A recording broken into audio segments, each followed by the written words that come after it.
All right, here we go. It's Puck here at pucksports.com along with the Iconic Sonics podcast. We're doing kind of a collaboration on a topic with all the news with the NBA potentially coming back to Seattle expansion talk. I thought, you know what? There's two guys that I know have got a lot to say about the NBA and Seattle, two guys that have covered the sport for a very long time. They know the inner workings of the league. They also spent time here in Seattle covering the team. So with us here today, Jerry Brewer, Washington Post columnist there for the Post, also a longtime columnist for the Seattle Times. Spent 8 years before moving on to the Washington Post, and Jerry's been there since 2015. Jerry? That's right. I've been at the Post longer than I was at the Times. That's right. That's amazing. And then Gary Washburn, and I don't think I've seen Gary or talked to Gary since he was last working at the Seattle Post Intelligence, rest in peace. God, I loved the Seattle PI back in the day. And Gary covered the Sonics for 2005 all the way through, well, when they left, and then stayed on, I think, for an extra year. And now is at the Boston Globe covering the Sonics here, or covering the Celtics here for the past 14 years. See, I got Sonics already on my mind and brain. Gary, good to see you again. How are things? Great to be here. Things are good. So hopefully in Seattle, they'll get some good news over the next several months. But, it's been a long time. It has been a long time. Jerry, let's just start there. Like, thinking back to when they left 2008, you were here probably for a year, maybe? Year or two? 2 years, yep. 2 years. I mean, we thought when they left back in 2008, did you think we'd be sitting here in 2024 still waiting for a team to come back? No, I was incredibly naive. I thought that I knew it wouldn't be like when Charlotte lost the Hornets and then got the Bobcats. But I still thought, okay, within 10 years, something will happen and a team will come back. And obviously, we know all the many twists and turns and everything that happened with Chris Hansen and the Kings. And then you look up now, and it's been 16 years. It's been a generation of potential fans locked out of the NBA. Well, Gary, do you remember? I'm just curious what you felt that night. I remember being there. I believe it was against the Mavericks. Was the last game, I think.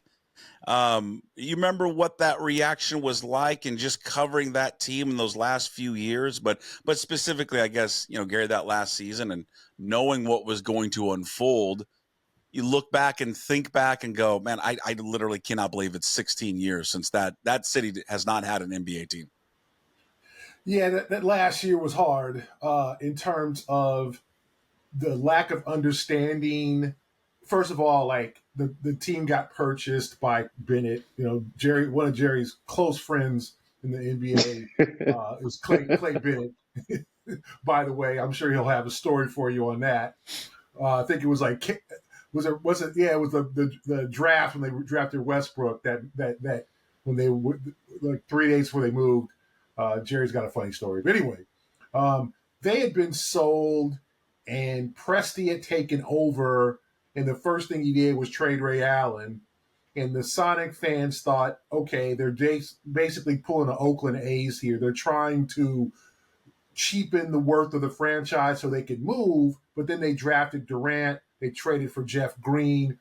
So you had talent on that team, but the fans lost their love because they thought that Presti's goal was to just basically make the team worthless with a bunch of, Wally Zerbiaks and Delonte Wests and Earl Watsons and, nothing against those guys, but a bunch of journeymen along with Durant, and then no one would care. And it was that wasn't really the case. I remember Sam telling me, you do not want to pair a 19-year-old with a 32-year-old in terms of Ray Allen. We had to get Ray out of there. Ray wanted to win. We weren't going to win soon. And you don't have 13-year gap between your two superstars. So there was hope there, and it was fun to watch Durant, play shooting guard under PJ Carlesimo and to just develop. But the whole atmosphere was they're leaving, and we hate them, and these Cowboys from Oklahoma are stealing our team, and how could they not see that Oklahoma City has no comparison to Seattle? And so it was just so much negativity around that last season. So it was watching, the fun part was watching Durant develop into like literally a first-rate scorer at 19 years old. And then even seeing guys like Jeff Green play well at times. And you could see the future, Jason, but the whole city had turned its back on the team, except for the diehard fans. And so it was difficult to watch kind of the destruction of this franchise in front of your eyes. Like, unless he got what, $300 million from the state to build that arena in Renton, Clay was not keeping the team in Seattle. He was not going to sell the team to Ballmer. That it was a done deal, unless the city had a good case to make them keep the lease until 2010, which I think if they had, might have changed everything and kept the team in Seattle, because you had Westbrook and Harden come after that.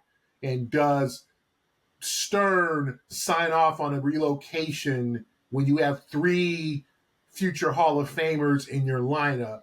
That might have made a difference, but Seattle kind of, with Mayor Nichols, who was kind of Mr. Magoo at that trial, he was terrible, kind of threw in the towel. So that last season was difficult, to say the least. All right, let's fast forward to where we're at now, and it just seems, and you guys have been around the league. You guys are probably more intimate about the league than I think a lot of people here are in Seattle. We've had the dominoes starting now to fall in place, and they all say the same thing. The Lie Wikis and anyone that's associated with the Crack and Climate Pledge and all that. We're not going to get out ahead of what the NBA wants to decide, and everything that we've heard is, okay, they got to get the collective bargaining agreement. Okay, then it was the collective bargaining agreement. Now we got to get the TV deal. Well, now the TV deal is, I guess it's not technically signed off yet, but it's been ratified and it has been agreed upon to a degree. And then we just heard Adam Silver the other day come out and say that with his press conference there in Las Vegas. And then also came out and said, all right, the now next step is here in the fall is we start talking about expansion. Now, Jerry, I'll first start with you. Gary, you piggyback off Jerry. I mean, listen, this whole, we're going to form, Jerry, an expansion committee to decide who the 2 teams are going to be. I mean, it's pomp and circumstance. Everybody in the league knows who the 2 cities are going to be. Now, I understand why they have to do it, because they don't want to turn cities away. But I would think, Jerry, that this expansion committee should be a fairly quick process to determine what cities that this committee thinks they should go to. Yes and no. And Adam Silver said they're going to begin in the fall in earnest, were his words. And I think ultimately there comes this question, the central question before we get to which franchises, Seattle and Las Vegas, and if there's any dark horses in this race. The first question is, you need to have a good understanding from all the owners, if not all 30 individually, every faction among those 30, do we want to expand? It becomes a financial question. They know that they're getting, based on these reports, $76 billion over 11 years in this new television deal. If you take out the money that is earmarked for the WNBA, that's $2.2 billion. They're going to split $73.8 billion over 11 years among the 30 teams. Do the math, that equates to somewhere around about $224 million per year per team. And the question becomes, okay, now if you expand by 2 to make it a 32-team league, you have to take that $224 million every year for that deal, and you got to cut essentially $14 million of it out because you're splitting it 32 ways instead of 30 ways. So 1/16 of that has to come out. And so there are going to be some owners that are like, no, I want the full thing. I want that extra $14 million every year for the life of this deal. And if I'm going to give that up, you got to come with something that's really going to entice me. And I'm saying all this because I think all of the pomp and circumstance is about driving it up so that expansion fee is a preposterous amount. I think they want that expansion fee if they're going to expand. I think they want that thing as close to 5 billion as they can get it. And I certainly think that the floor for an expansion fee is right around 4 billion. So that's, as Marshawn Lynch would say, that's a lot of chicken. But everything they do is going to be about driving that price. And yes, Seattle and Las Vegas by far make the most sense. You have proof of concept in Seattle. You have the NBA's infatuation with Las Vegas. They also have a real liking to New Mexico, to Mexico City, excuse me. New Mexico would be a hell of a place to expand. Yeah, New Mexico. I mean, that'd be worse than Oklahoma City. We're going to Albuquerque. They've got a fascination with Mexico City. Sure. And then there are others who want to be in the conversation. And I'll throw out 2 Canadians in Montreal for some reason, Vancouver. And there'll be others who want to be in this conversation as well. And it behooves them to hear it out because they want everybody to put their best offers on the table, essentially. But I believe this is all going to be a process to where the league owners can get an extra $10 billion, close to $5 billion per expansion team. Gary, let me just jump in there real quick. Do you think that there is still some doubt among NBA owners if they truly do want to expand? I think you'll have some Mavericks owners who will probably vote against it, but I think it's a 75% vote, if I'm not mistaken. Out of 30, and what is that? I don't know, 23, 24. I think it'd be 24. I think you'll get 24 owners who approve expansion because of the expansion fee, as Jerry alluded to. And I think the plan is Seattle and Las Vegas, and then probably move Memphis and New Orleans to the Eastern Conference. And it makes sense. I do think, and I've heard this for years, the NBA regrets, and even Stern, before he passed away, regretted how it all went down in Seattle. Sure. And that it was a situation where the state legislature kind of embarrassed him, along with Clay Bennett, and it goes back to the Katrina, and Clay Bennett bailing out the New Orleans Hornets by giving them a place to play when they could not play in New Orleans for 2 years, and then giving them a nice atmosphere. Remember, Chris Paul was kind of the face of the Oklahoma City franchise there, and it was like, why not here? What's wrong with this place? And then we're going to build a new arena, and so Stern went with it. And in addition to Seattle and the city being so committed to Key Arena as a great venue, and I think we've seen that this just wasn't the case in comparison to the Rose Garden in Portland or Staples Center or even the arena, Golden One Center in Sacramento.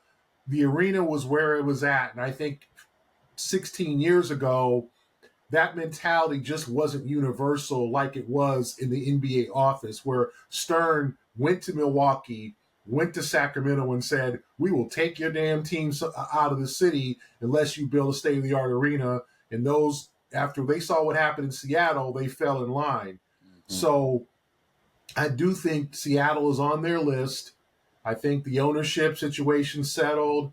And I think I haven't been to Climate Pledge Arena, but I've heard great things about it. So it sounds like everything is kind of settled.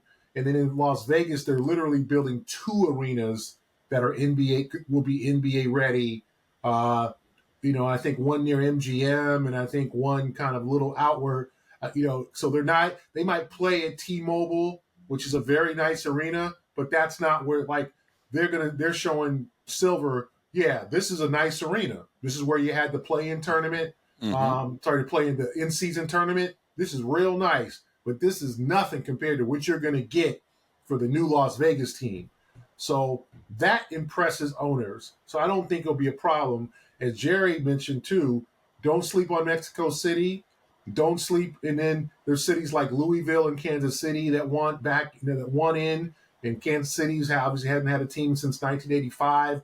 They would love someone to play in the Sprint Center. So there'll be some wild cards here, but I do think that it's Seattle's to lose for sure. What, Gary? What do you think? They start the process of expansion talk, forming the committee in earnest in the fall. When do you think? How long do you think it takes for them to come out of the committee, whoever, and announce, all right, the committee has met.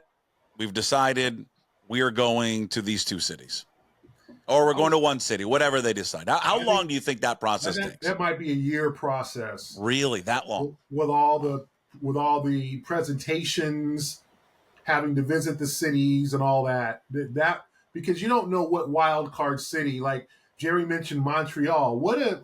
That's an intriguing city to have an NBA team, right?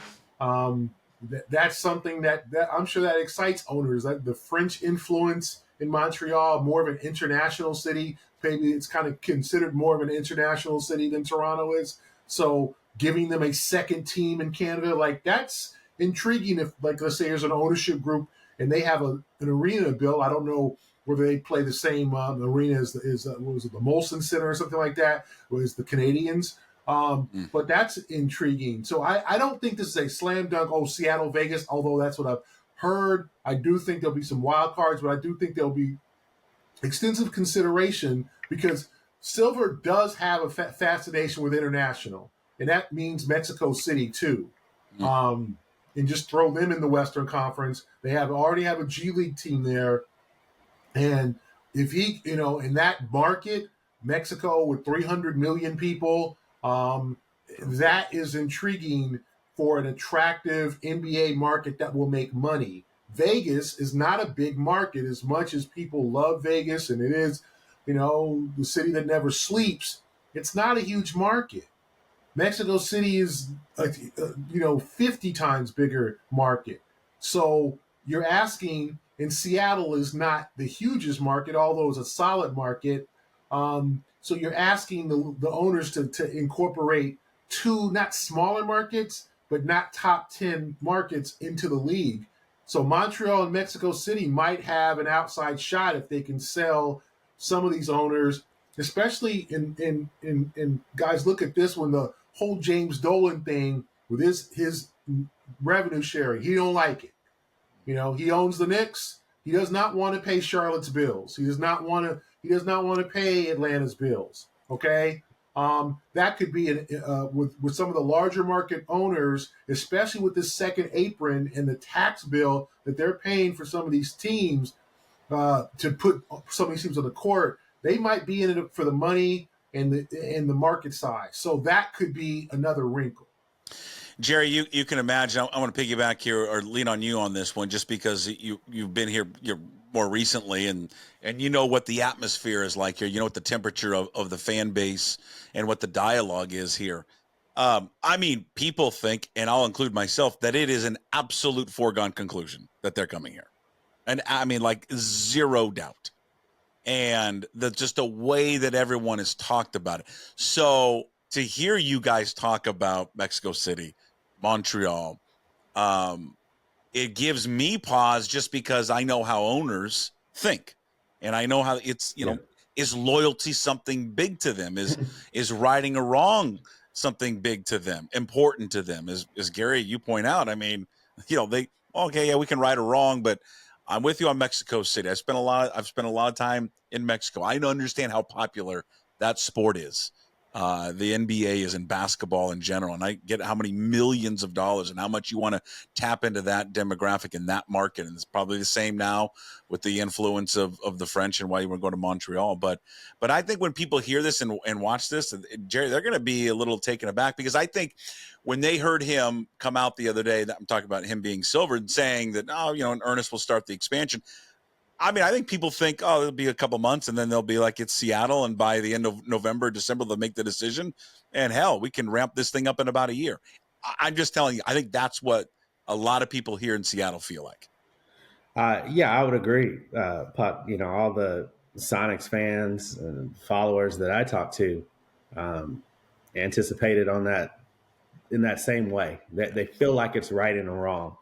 I'm wildly optimistic, but I'm an optimistic person in general. However, I think we do have to look back over not just the 16 years since the team has been gone, but look back over 2 decades when the first possibility of them leaving became something. There's been a lot of disappointments along the way, and there's been a lot of assumptions proven wrong.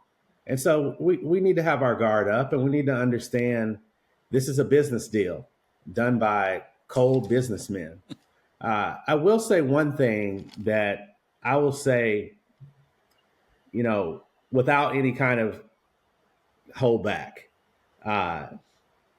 From the NBA standpoint, what happened in the past, if they had any bitter feelings about Seattle, whether it's from the Kings situation, whether it's from the relocation when Stern came here and felt like he was embarrassed, like that will not factor into this.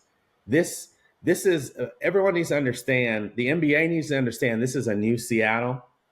Seattle was low key wealthy then. Mm-hmm. Seattle is really wealthy and like significantly more cosmopolitan than it was 16, 18, 20 years ago. On the other hand, this is a different NBA. David Stern is not the dictator of the league.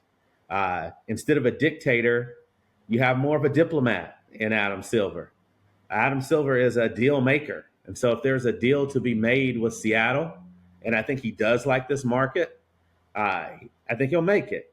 And then the other thing, the last point I want to make here, there of the 30 owners in the NBA, 16 of them were not owners of their franchises when the Sonics left. So over half, 16 of them. And there will be a 17th ownership group before this is all decided that's new, which is Gary's Boston Celtics. Mm-hmm. So totally different dynamic at play. I think younger ownership. I think richer ownership. I think Steve Ballmer's influence in all of this. I think the Golden State being such a power player, their involvement in all of this with Lacob, that's going to work in Seattle's favor. Yeah, I agree. Gary, let's go back to it was 24 or 48 hours after the Celtics, the team that you cover for the Boston Globe, they win a championship, and out comes, hey, we're going to sell the majority stake of the franchise. Now, a part of that majority stake, does that include David Bonderman, or is David Bonderman separate from that because he's I can't even remember how many percentage that he owns the team, because he has David Bonderman, who is a minority owner of the Celtics. He's got to sell it in order to be an owner here. And it's wildly assumed that he will be the one that will lead the charge here in Seattle. There'll probably be some other people that are in the group, and that his daughter, Samantha Holloway, will be the figurehead for that. Have you ever had a chance, Gary, to talk to him at all?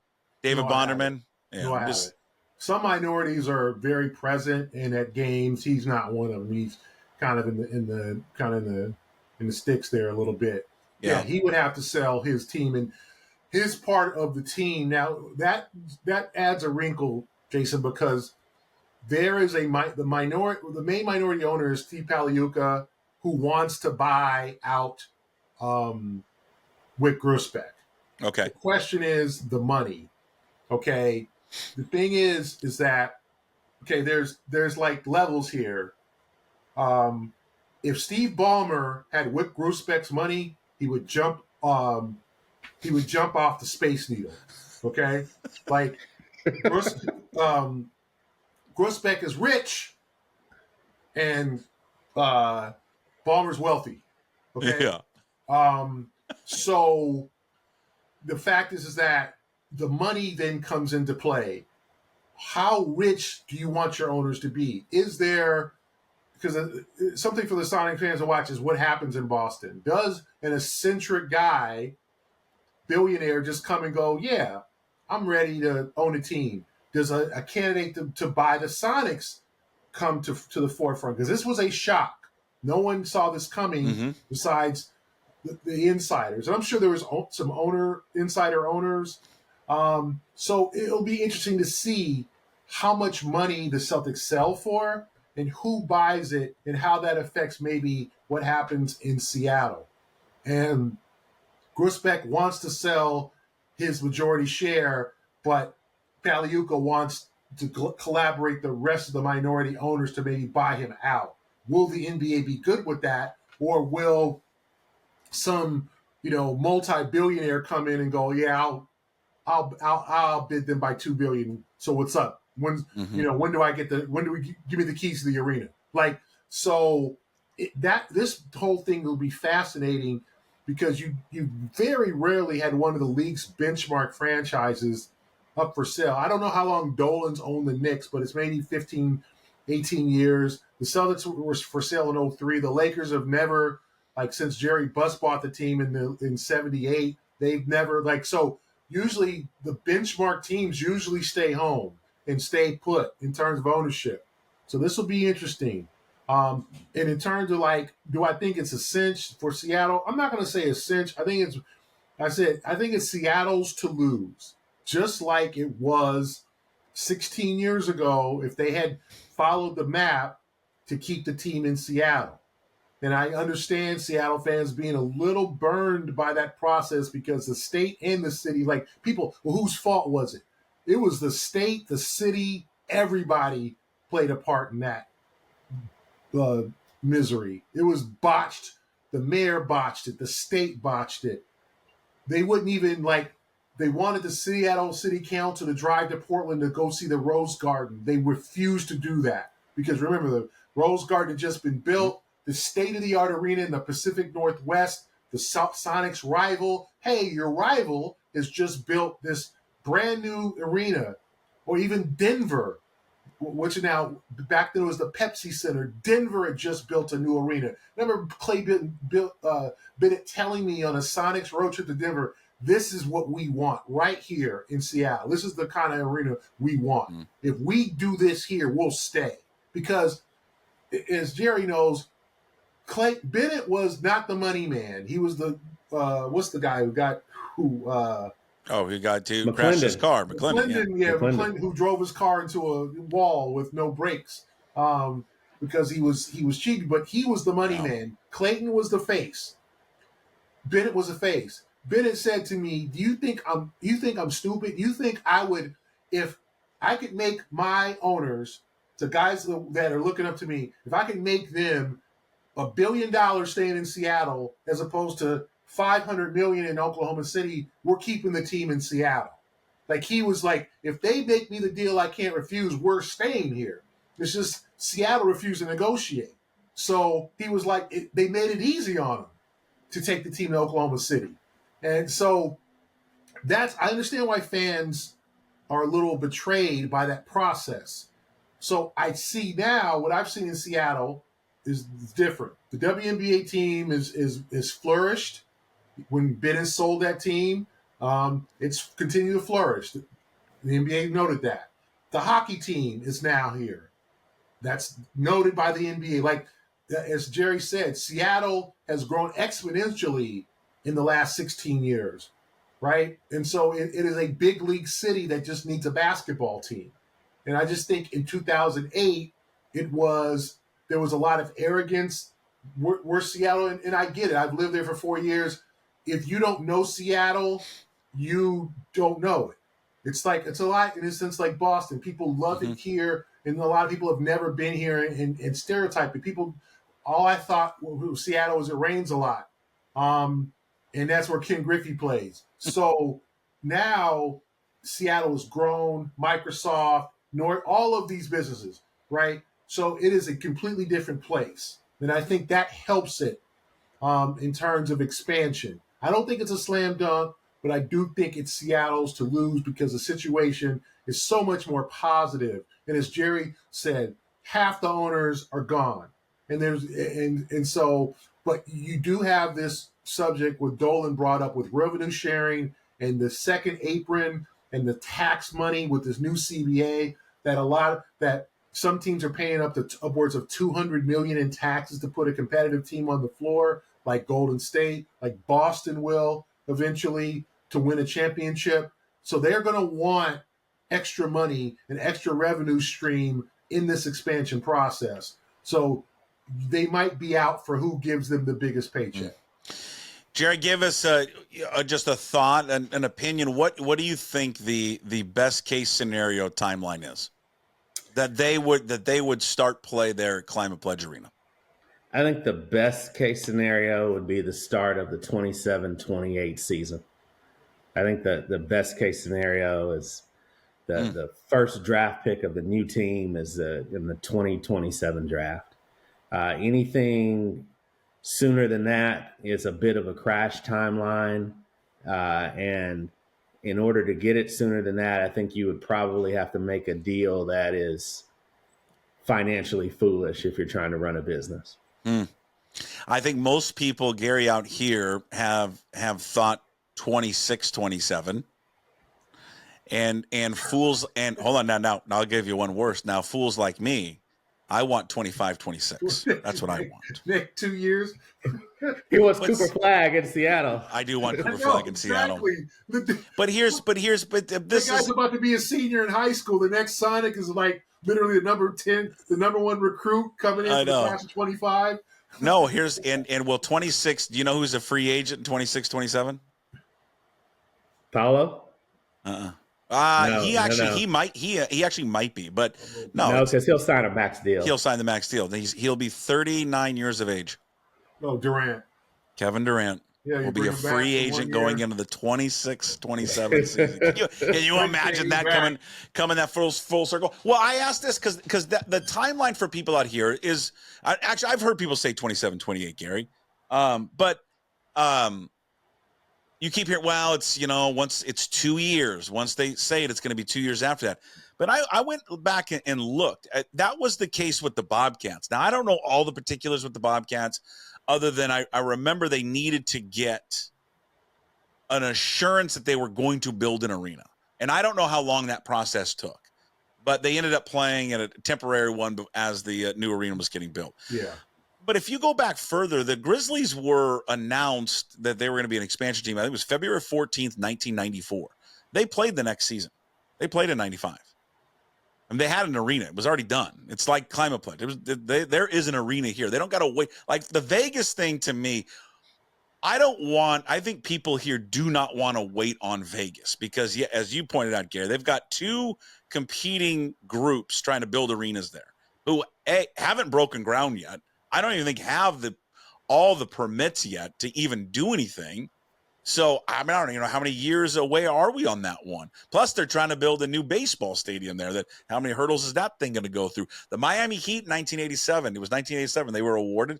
They played in 1988. So, I guess answer this. NBA. Yeah, answer this. A new NBA. Yeah, answer this as the crossing my fingers optimistic Sonics fan that wants it right away.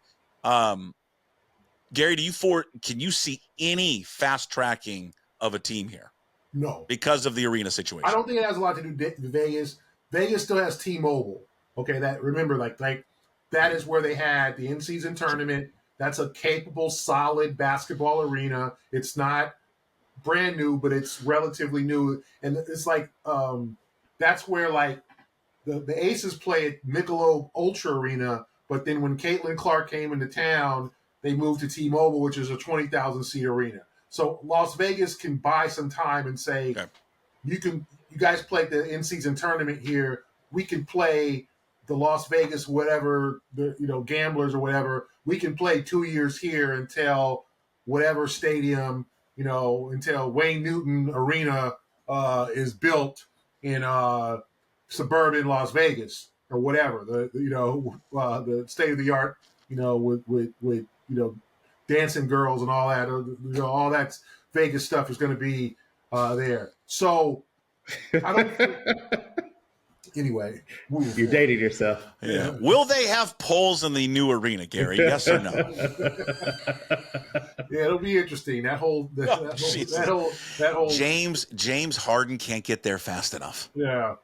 Tell you that. So, but I do think you've got to come down. You've got to have everybody give their presentation. You got to have a vote, and then hopefully for Seattle it's unanimous or the 75%. Then you've got to figure out an expansion draft, how you amass a team, who wants to give up what, how you do a salary. Because now, back then, with I remember the Timberwolves, it was everybody just had to put 2 players on a list. How do you how does that go now? I don't know. Do you put a dude who's literally about to be a free agent and leave anyway? Do you put him on the list? And then what kind of guarantee if he gets drafted by the new Sonics? Is he a free agent? Does a contract ever get extended? All that kind of comes into play. The salary cap, all that. How you build a team besides the draft, because you gotta have you gotta kind of have add team and stir. So you gotta have 12 guys in addition to your draft picks make up a team. I think all that takes 2 to 3 years. I would say 27, 28. Best case scenario. Okay. And it doesn't seem that Silver and the owners are pressed to expand. I think they like to. I mean, Silver's kick the can down the road. So many. First, it was like you said, Jason, the CBA. Then it was a TV. Now we're here, and he's like, maybe early 25 we'll start talking about it. Where this Seattle thing has been kind of percolated ever since Climate Pledge built it 4 or 5 years ago, Seattle's return. And then obviously with Vegas, they're fascinated with Vegas. So to me, I'd say 27, 28 best case scenario. Because I just think everything is politics in this thing. Nothing happens fast in the league. Yeah. Do we know, guys? Do we know? I'm sure there's groups. We've heard LeBron's name being mentioned. I think Shaquille as well, Shaquille O'Neal. Who's the group to own the team in Las Vegas? That's the greatest concern that I have, Puck, that there's a lot of loose leaf things. I don't see anyone who has announced themselves who is a potential whale. Okay. And let's think about this.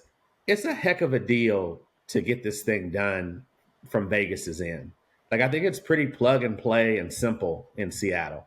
Yeah. The Bonderman Group is going to be the majority owners. You should probably add a whale or two as minority owners. Sure. The money's there. The arena's there. Boom. Vegas, you have these competing arena deals. You've got different people who have thoughts about wanting to be the owner, but there's no one who wants to be the majority owner yet. And then you've got you're trying to play this game with LeBron James. Mm-hmm. And does LeBron play for 2 more years? Does he try to play for 3 if for some reason Bronny is an actual good basketball player? Well, he'll take Bronny with him to Vegas. So if I were Seattle, you know what I would do? I'd try to get LeBron James on my ownership group and just eliminate this whole LeBron Vegas thing. And really cement yourself. So there's a lot of concerns that I have about Vegas, and not to mention the fact that the city is having to deal with the Oakland A's, Sacramento A's, whatever the hell A's. They got a lot going on, and one little thing can go wrong and it can mess it up. And I've even tried to mock out scenarios in which you could commit to one team 1 year and have the other team come later. It probably doesn't make great mathematical sense, but the NBA has had odd numbers in the past. So we'll see. But ultimately, it comes down to money. And Puck, I'm really, if I have one great concern, it's not about Seattle getting in. It's about what it's going to take to get in. And I like to draw the analogy to Washington and Oregon and what it took for them to go to the Big Ten, or Cal and Stanford and what it took them to go to the ACC, meaning if you want in our league, you're going to have to give us the sweetest deal possible. You're going to come in the door and you're going to function essentially as a tax-paying team. You're not going to be a part of getting the revenue, blah, blah, blah. And after a while, when your expansion fee is through the roof, when you're asking to be able to get all of the money in the revenue sharing and all the other asks that owners may have to open their doors, then the question becomes, for us, followers, fans, media, we're going to think any price is worth it. But for the Bonderman Group and others, is there a point where they will not go? That's a concern that I have. Yeah, I mean, I think there's people that share that. I think there would be a lot of people in this community that would be felt lied to, because that group from day one has been adamant that they will do anything and everything to bring the league back. I mean, and they have not shied away from it, including Bonderman himself. So I think now you're right, though, there comes a point with a price tag where it can get too rich for anyone. Does anyone know if Bezos likes basketball? Do we know? Gary, can you find out if he has a nephew that plays that the team could draft the nephew? Just put him on the team. Jason, that's the thing about the Celtics. That's what brings in the intrigue to the Celtics sale that might affect the Sonics and the Las Vegas team, is who comes in. There might have been someone who might been planning to jump into Vegas who's like, oh, the Celtics are for sale? Let me jump in. Like, we don't know. That's how people, who do you think, like, you're asking people, who do you like thinking about the Celtics? Like, I don't know. Who has, like, a cool $5 bill just to, like, invest in a team that's not going to make a profit? The Celtics don't own the Garden. That's where the money is. Yeah. So it's a money kind of losing proposition to own the Celtics. And most professional sports teams, it is a hobby. I don't think Steve Ballmer makes $1 billion off the Clippers. He will make a lot more money now that they're moved into the new arena where he can run, and then they can book 340 dates out of 365 or whatever for everything that to compete with the Staples Center. And LA is such a huge market that they'll have so many concerts there that they'll compete and they'll make a good amount of money through that.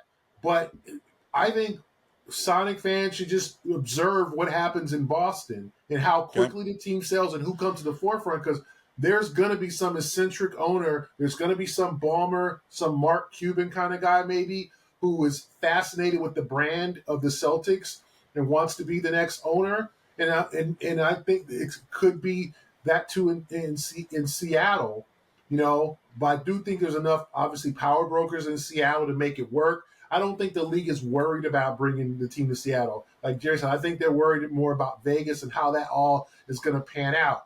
The league is worried about I think it's, it brought the All-Star game there in 2007. It has brought Summer League there for the last 20 plus years. Now, them mandating all 30 teams play for years. A lot of teams like the Thunder, Sonic/Thunder, wanted no part of Vegas Summer League because of the influence on their players, until Stern pulled out a pistol theoretically and said, you'll be in Vegas just like all the other 29 teams. So now they've moved the in-season tournament there. The league, I think, is really considering, do they want a permanent franchise, and how will that work out? Market size, the gambling aspect. They literally just suspended someone for life, Jonte Porter, for gambling. I was talking with somebody, like, where do you, you guys have seen Casino. Do you think those mobsters are all just, like, in retirement homes now? Like, do you think crime doesn't exist in Vegas anymore? Do you think that these players don't get approached about going under on their points total? Like, look at Jonte Porter. Look at these. Like, this is a topic.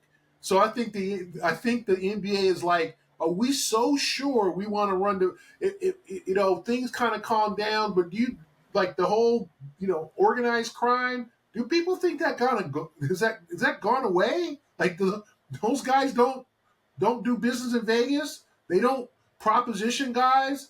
Like, we've literally just seen a player suspended for the rest of his career for this, because the NBA has now embraced gambling. So that makes another huge wrinkle that Seattle have to deal with, that Vegas does, because I think the league is like, do we want a permanent team here? When I know that when coaches are on the sidelines, guys are yelling at them, "Why'd you pull that guy out of the game? He's freaking 2 points from his over."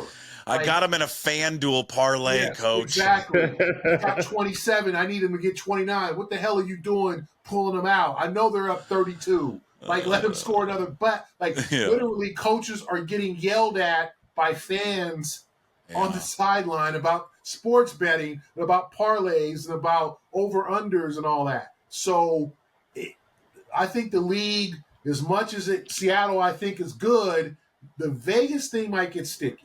Okay. You guys want to, I've taken up so much of your time. We'll end with this. You guys want to feel old? I just looked at the 2027 mock draft. Yes, there is a 2027 mock draft. Here is the third overall prospect, Elijah Arenas. He is Gilbert Arenas the son. Yeah. Okay. Now, Gilbert's. I got more. Taj Ariza. Yeah, I heard that's Trevor Ariza's son, and then Elijah Williams, also out of Phoenix, is Monty Williams' son. And Jackson Richardson is the 10th overall prospect, Jason Richardson's younger son. Well, that's unbelievable. Look at this. But the teams now can trade 2031 draft picks. So that kid is literally that kid right now is 12. Do you want me to see if there's a mock draft for 2031? Yeah, so some teams trade their 2031 first rounder. So whoever comes, that kid was born in 2000. Generally, if it's a one and done in 2012. So there's a 12-year-old now who just got traded. The rights to his. I don't think I can quite go. I don't think I can get there. I mean, let's see. Some middle schooler just got when they do his basketball reference bio, they'll have him when he was 12 years old. He got traded. So this does make you feel old. It does. Hey, thank you guys. It was a pleasure to have both of you on. Jerry Brewer, Gary Washburn, a longtime NBA guy, has been covering the sport, and I think all three of us would agree that we'd want it back sooner rather than later. I know you guys are headed off to the Paris Olympics. Have fun. Stay safe.